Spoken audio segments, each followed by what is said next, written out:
This is Platform Diaries with Shane Williams, who chews the fat with entrepreneurs, startup founders and thought leaders on what it takes to traverse the wall between startup and scale-up.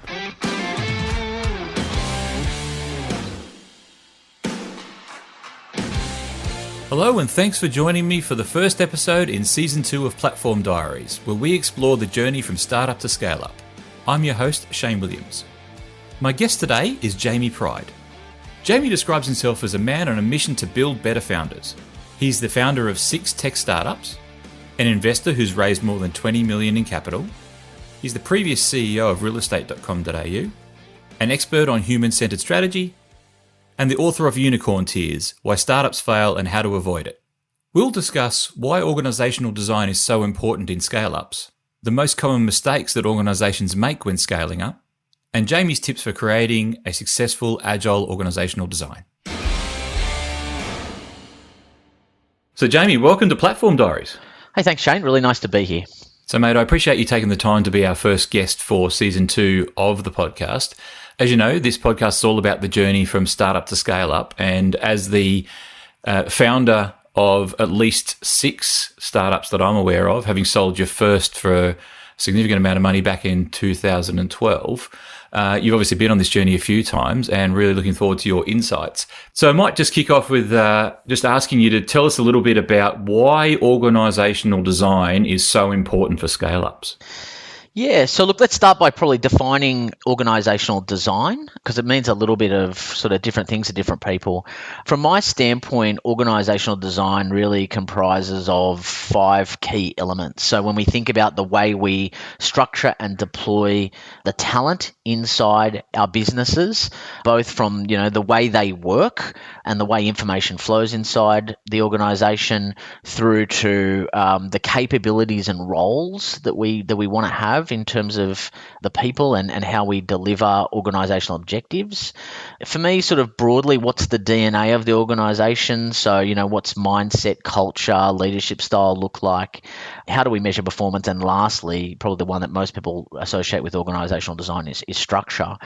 To answer your question, why is it important for scale-ups, is that I think when we're a startup, we tend to do things by necessity, often by accident. And so, we do what is necessary. Our organisations are small, we're, 1 or 2 pizza teams, and we can kind of maintain that agility inside the organisation fairly naturally.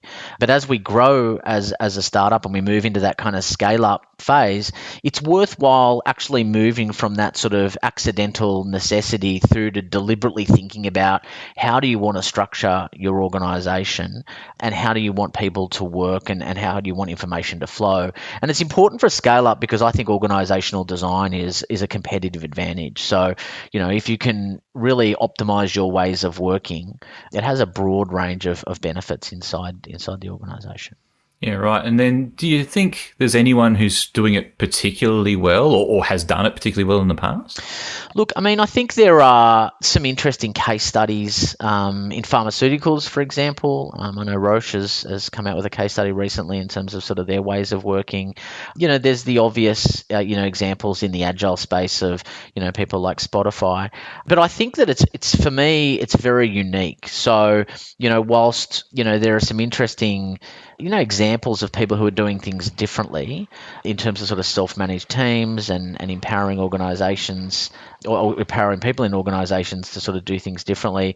I tend to find that design is very unique for each individual organization. So in terms of sort of their culture, what are they trying to achieve, size and scale, and it's an evolving thing. So, whilst there are some sort of interesting examples of people who are good at agile necessarily, I wouldn't say there's any sort of standouts in terms of, broad examples for organizational design.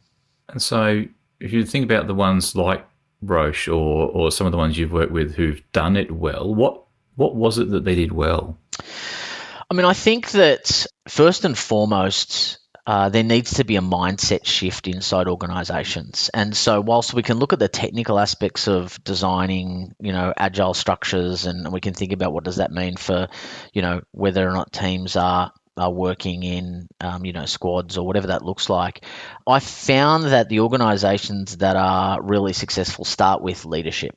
And they start with a change in mindset at their core, typically change that's come from a founder or a CEO of a business tends to have better success. But really, the first phase is fundamentally getting leaders to buy into this idea of, highly autonomous teams, risk taking, a different relationship with failure. All of those things provide foundational support for what needs to happen next, which is, the mechanics of broader organizational design and change. Without them, you tend to have, leaders collapsing or certainly sabotaging some of those ways of working. And so I would say that, the absolute standout first and foremost is a recruitment from the top, and that leaders who truly buy into the fact that decentralizing decision making, for example, is fundamental to organizational agility and to effective organizational design in the future. I think second is that organizations that are, I guess, don't necessarily follow an orthodox approach. So often when we see organizational design, people think that there's a blueprint that needs to be put in place, and people are looking for an agile specific methodology, or I guess a one size fits all.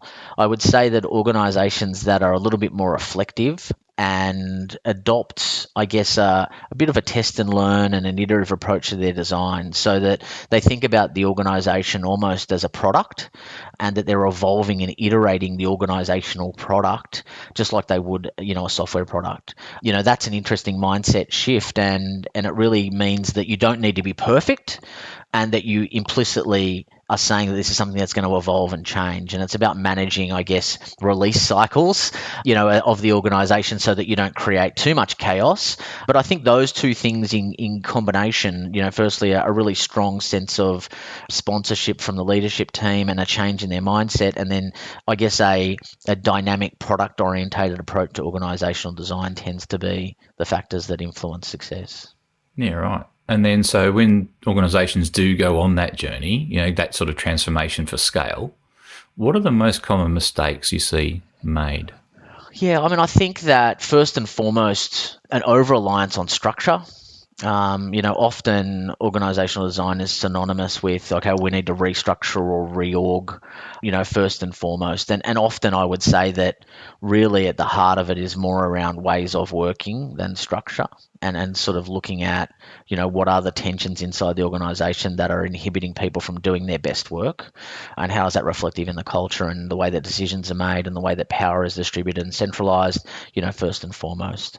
The other one is to think about change, and that change and transformation at an organizational level and not at an individual level. So often, even in scale-ups, these kinds of initiatives are initiated by, a central leadership team and done to the organization rather than with the organization. And, whilst it's pretty cliched and cheesy, but I find that, individual change happens at that individual level, obviously, but being able to recruit those individuals to the change, making sure that you are getting their feedback into the program and that they feel that they're a part of it is probably the important thing in making it stick. But the contrary to that is that it's often overlooked, and people are deploying a methodology and not really recruiting the people who are doing the work in understanding what are the challenges that they're facing day to day and how can we design around them. Yeah, right. And then you and I spoke once previously about sort of similar topic. I remember you made a sort of specific mention around the people aspects of transformation and sort of, this idea of career architecture and performance management and stuff. Do you feel like that's something that happens often in these, transformations? Yeah, look, I think it's often overlooked, and I think that probably one of the things is downplayed is the organization as a system. And thinking about sort of a systems thinking approach to the organism that is the organization. As an example, we often get involved post an agile implementation. And so, we've seen textbook perfect agile organization designs applied to businesses where, they've adopted a perfect model, whether it be SAFe or Spotify or whatever that looks like. And, they've turned the keys on day one and sort of said, okay, here you go. You've now got, your scrums and away you go. But what's often overlooked is, okay, well, we've flattened the organization. which is great, and we've increased that level of agility. But what does that mean for the individual in terms of, okay, well, how will I be measured? How will my performance be assessed? What does it mean for my career? And do we need to refresh and look at our career architectures inside the organisation? And we often find when that's not done that whilst, people are enthusiastic about these new ways of working, they also feel a little bit lost in terms of, okay, so what does it really mean for me, as an Agile team member? And where do I go from here? Where, organisations that move from traditional hierarchies, where a career architecture or a career path was quite clearly understood, not necessarily the best way, but, quite clearly understood, to an organisational structure where, people often feel like, they've got nowhere to go. And part of the solution to that is really looking at, how do we move people's criteria for success towards mastery, towards purpose and autonomy. And for me, those are things that don't naturally come to organizations. How do you drive a mastery driven approach to career versus, a title or a hierarchical driven approach to career, and those sort of things need to be balanced, and we need to equip leaders and HR professionals with the skills to be able to have those conversations. Yeah, right. And I imagine at an individual level, people are also not only thinking about their career within an organization, particularly if it's been flattened, and you're talking about, do I want to focus on mastery of something because we have a flatter structure? They're probably also grappling with, but if I move to another organisation that goes back to a hierarchy, well then where do I fit there? And is this inhibiting my career, and all those sorts of questions too, right? Yeah, and it's such a complex topic because also it goes to identity, individual self-worth, the idea that we measure our success based on this external scorecard. It may be, I'm a senior something or a vice president of X, this idea that titles often infer seniority inside an organisation. How deep are you in terms of who you report to? And we've conditioned organisations over 100 years that is the measure of success. And everybody's trying to get to the next rung on the ladder inside an organisation. Look, in technical teams, there is an implicit apprentice kind of philosophy where we do have a value in mastery of a craft, but that isn't necessarily reflected in organizational promotional, models or compensation models, and so whilst it's all good and well for us to say, okay, yeah, well, we're going to pursue mastery, what does that really mean for how people get paid? How are they recognized? And as you've rightfully pointed out, how does that translate into company? And look, I think it needs to happen. Organisations ultimately change at different rates, but the future is flatter, more agile organisations and trying to break from that. And I think which is really a false economy, this idea that, a title change fundamentally means that I've grown or that it's a measure of my skill and performance. It's almost a measure of tenure or often organisational craft than it is, your skill set as an individual contributor or a specialist. I've certainly seen that in some of the scale-ups I've worked with recently, that, there's a big push for, well, I've been here for 18 months, so I should be a senior. And I was like, well, great. What is it? What have you grappled with? What have you mastered that means that you're ready to take that next leap in seniority versus tenure? And that's an interesting topic. We could go on all day about that, I reckon. Yeah, and it's shared between the organisation and the individual. Like, there is shared responsibility because the organisation can also do the right thing, and it can develop frameworks for mastery, and it can reward, etc. But also, people need to come to terms with the concept of mastery as an individual, as you've kind of outlined, which is, that I am looking to grow and develop, and I want to understand what is the benchmark for mastery. Where do I want to take my career?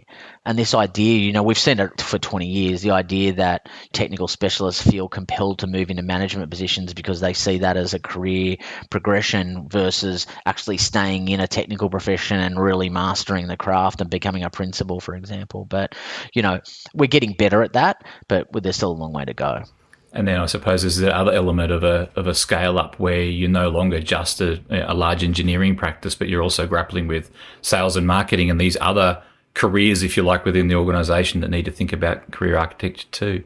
Yeah, and I think that's a point worth noting, which is, one of the challenges that scale ups do face is potentially creating a two-speed environment inside their organization. So especially when I talk about technical scale-up, so to companies that we traditionally know, the core technology functions, whilst they're typically stretched, do better because the organization revolves around, as it should, revolves around product predominantly, even in a scale-up environment. But the areas that typically grow is, you add HR, you add finance, you add marketing, you might add sales. And so as those other functions start to grow and develop inside the scale-up, you have this challenge where, how do they operate with that core product development business? How do we get that sort of inter-function or inter-competency cooperation? You start to see, things like Agile for HR or Agile for finance, Agile marketing.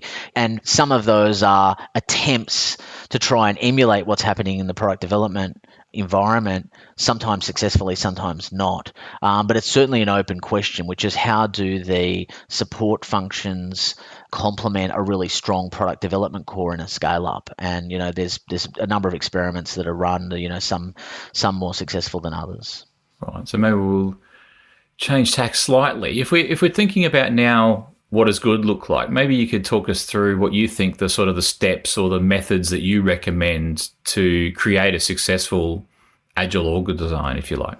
Yeah, look, I think that there's probably a number of ways of coming at the problem, and I tend to like an approach that is small iterative experiments. So, I've worked on large organizational redesigns where it's this big bang and there's a compelling event and we need to move, thousands of people or hundreds of people, to a new structure. I think organizations can get a lot of benefit even by small changes to their ways of working. So often, when we're working with a scale up or a medium-sized team, we'll bring team members together and we'll say, what are the things that are currently inhibiting you from doing your best work?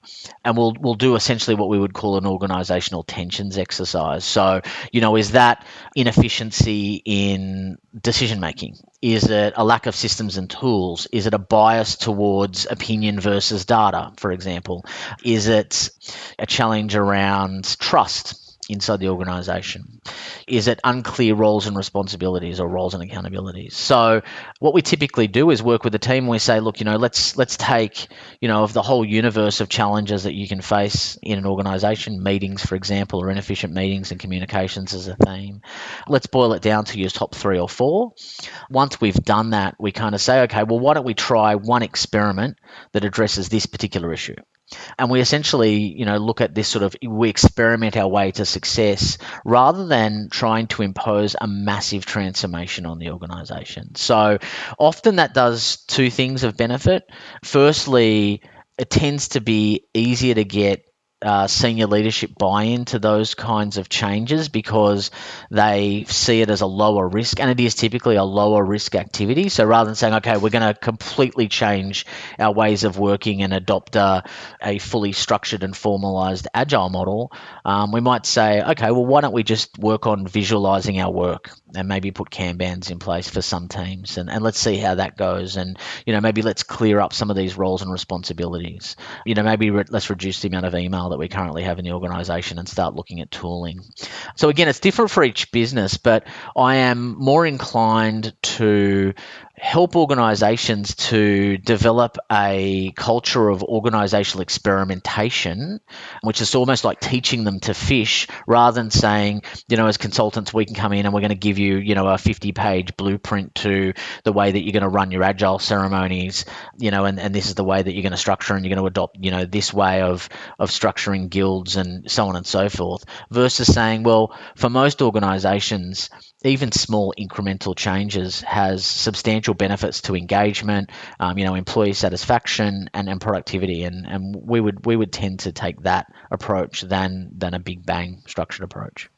And if we sort of relay that back to the topic we talked about before with, career design and so forth, I imagine you could apply a similar iterative experimental approach to team structures and ways of working too, right? Yeah, and it doesn't have to be perfect. And I think that recruiting teams to do this to themselves.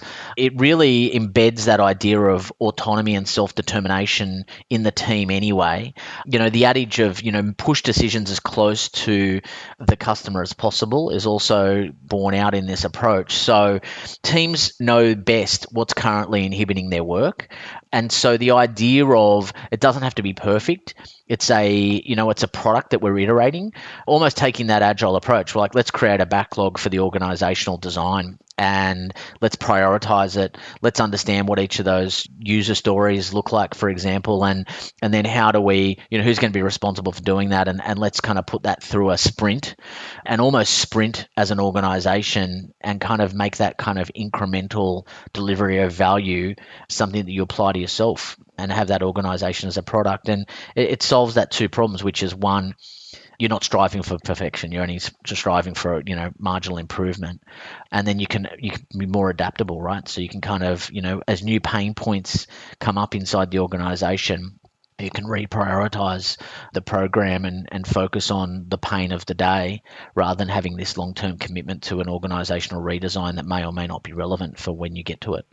Yeah. And I think we're thinking about, tech scale-ups. They should already have, I imagine, a pretty strong muscle in terms of how to apply agile ceremonies and backlogs and so forth to exactly this, but they're changing the problem from being solving a product problem to solving an organizational problem. It's an interesting perspective, mate. Thanks for that. Now, before you go, what's next for you, mate? Look, I'm practicing what I preach. So at Humanly Agile, we're sort of helping our customers to design their workplaces. And, I was part of the Great Resignation in whatever year it is, last year, 2021, where I decided to step out of the corporate world again and start my own business. So from my standpoint, I finally found work that I really love doing. For me, it's a real sweet spot of probably, we kind of say ikigai or whatever it is. So, the kind of components of things to come together. So I'm looking forward to a really bright, 2022, business growing and I'm really enjoying experimenting and working alongside our clients to develop new ways of working. And as an example of that, we did our first full VR meeting with a client, the other day, which was, a bit of fun. But again, it sort of just goes to our experimental view of sort of, we'll try new things. Some things work, some things don't, and we kind of move on. So so hopefully it's a year of growth and a bit of sanity as well thrown in for good measure. Sounds like good fun, mate. Thanks for your time, Jamie. Always a pleasure. We'll talk soon. Pleasure. Thanks, Shane. You've been listening to Platform Diaries with Shane Williams. To find out about how Shane enables digital businesses to scale, please visit shanewilliams.com.au. Thank you for listening.